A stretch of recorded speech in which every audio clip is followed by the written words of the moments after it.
নমস্কার বন্ধুরা, আজ আমি আপনাদের তালের বড়া তৈরি করে দেখাবো। এখন তো পাকা তালের সময়, আমরা সকলেই প্রায় ঘরে ঘরে তালের বড়া তৈরি করি। তবে আজ আমি কিভাবে তৈরি করি সেটাই আপনাদের সাথে শেয়ার করব। আমি যেভাবে তৈরি করি এভাবে যদি আপনারা তৈরি করেন তাহলে যারা একটু নরমভাবে তালের বড়া পছন্দ করেন তাদের পক্ষে কিন্তু খুব উপকারে আসবে। তাহলে বন্ধুরা, রেসিপিটি দেখতে হলে প্লিজ একটা লাইক দিয়ে দেখতে থাকুন। আর এখানে আমি আগে থাকতেই একটা তাল সেঁকে তার আড়াটা বের করে নিয়েছি।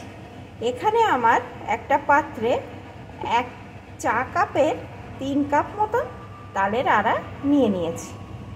এখন এর ভিতরে আমি কিছু উপকরণ মেশাবো, যে উপকরণগুলো মেশালে তালের বড়া মুখে দিলে একদম মিলিয়ে যাবে। আর খেতে স্বাদের কথা তো আর কি বলবো, যে না খাবে সে বুঝতেই পারবে না। তাহলে আসুন দেখতে থাকুন।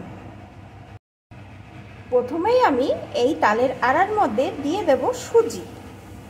3 কাপ তালের আড়া আছে, এখানে আমি হাফ কাপ মতন সুজি দিয়ে দিচ্ছি।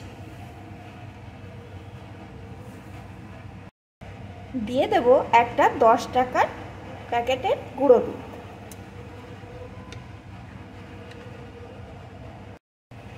দিয়ে দেব চালের গুঁড়ো।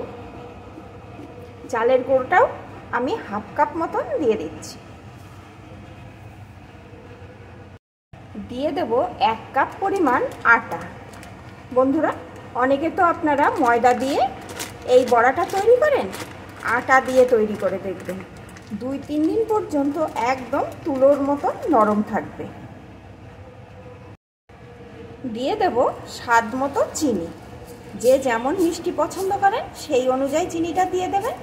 আমি এখানে হাফ কাপের একটু বেশি চিনি দিয়ে দিলাম।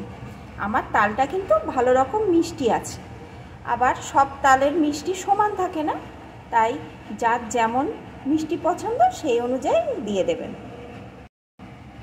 সব শেষে দিয়ে দেব একটু লবণ। লবণটা না দিলে কিন্তু তালের বড়ার টেস্ট ভালো আসবে না। এখন সমস্ত কিছু আমি হাতের সাহায্যে সুন্দরভাবে মাখিয়ে নেব। আর যদি আমার আরেকটু আটার প্রয়োজন হয় তাহলে আমি কিন্তু আটাটাই ব্যবহার করব, আমি এখানে আর অন্য কিছু দেব না। আর বন্ধুরা, অনেকে আবার এই তালের বড়ায় নারকেল কোড়ানো পছন্দ করেন, তারা দিয়ে দেবেন। আবার আমাদের নারকেলটা অতটা সহ্য হয় না, তাই আমরা দিলাম না। তবে নারকেল কোড়ানো দিলেও কিন্তু তালের বড়ার স্বাদ খুব ভালো আসে।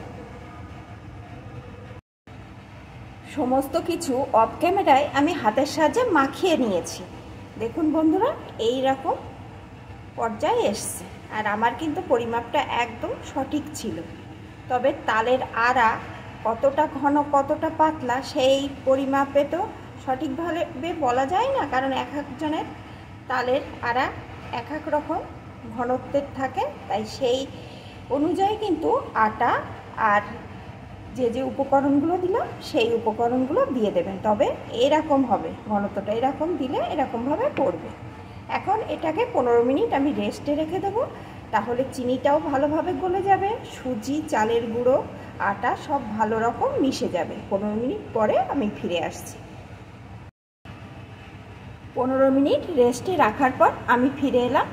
এখন এর ভিতরে আমি দিয়ে দেবো একটু বেকিং পাউডার।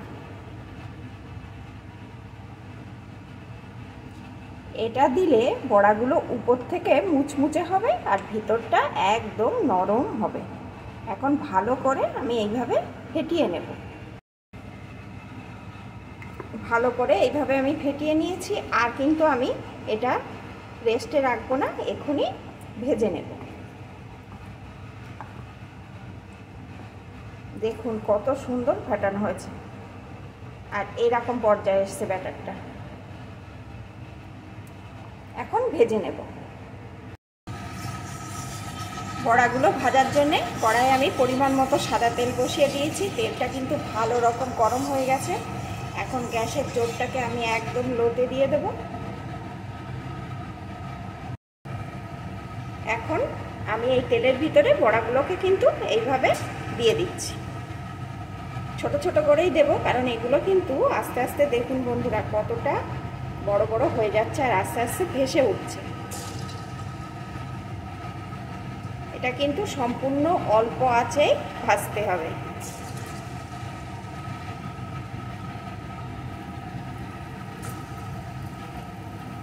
এইভাবে একটা একটা করে দিতে থাকবো। এটা কিন্তু হাত দিয়েই দিতে হবে। দেখুন সব কেমন আস্তে আস্তে ভেসে উঠছে।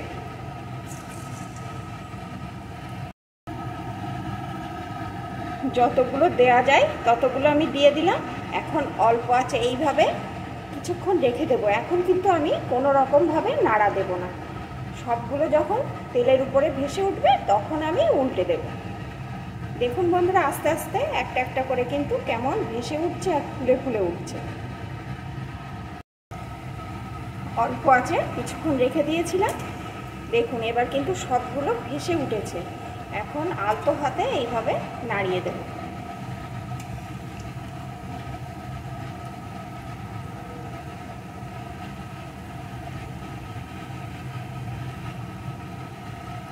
এখন এইভাবে একটা একটা করে উল্টে দিয়ে দিয়ে লাল লাল করে ভেজে নেব। দেখুন বন্ধুরা কত ছোট ছোট দিয়েছিলাম আর একদম ফুলে ফুলে একদম রসগোল্লার মতন হয়ে যাচ্ছে।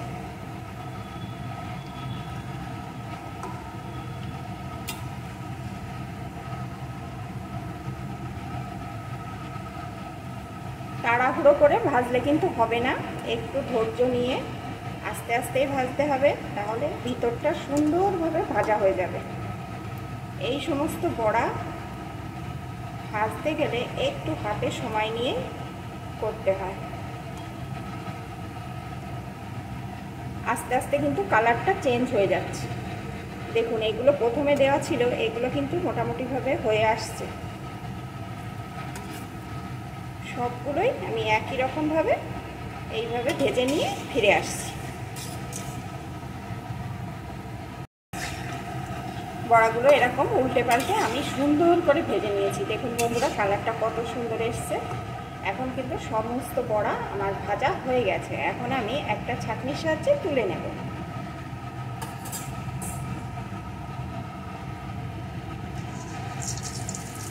এইভাবে ছেঁকে ছেঁকে তুলে নেব। দেখুন বন্ধুরা কাছ থেকে দেখাচ্ছি কতটা লোভনীয় হয়েছে। আর এর স্বাদ আহা, মুখে দিলে একদম মিলিয়ে যাবে আর স্বাদ হবে অসাধারণ। তাহলে বন্ধুরা এইভাবে আমি সমস্ত বড়া ভেজে নিয়ে ফিরে আসছি। আপনাদের আমার এই রেসিপিটি কেমন লাগলো প্লিজ কমেন্ট করে জানাবেন। ভালো লাগলে অবশ্যই কিন্তু লাইক দিয়ে দেবেন। আর আপনারা কিন্তু অবশ্যই এই আটাটা দিয়ে একবার তালের বড়া তৈরি করে খেয়ে দেখবেন। একদম তুলোর মতো নরম হবে, বাচ্চা বুড়ো সকলেই পছন্দ হবে এই বড়া।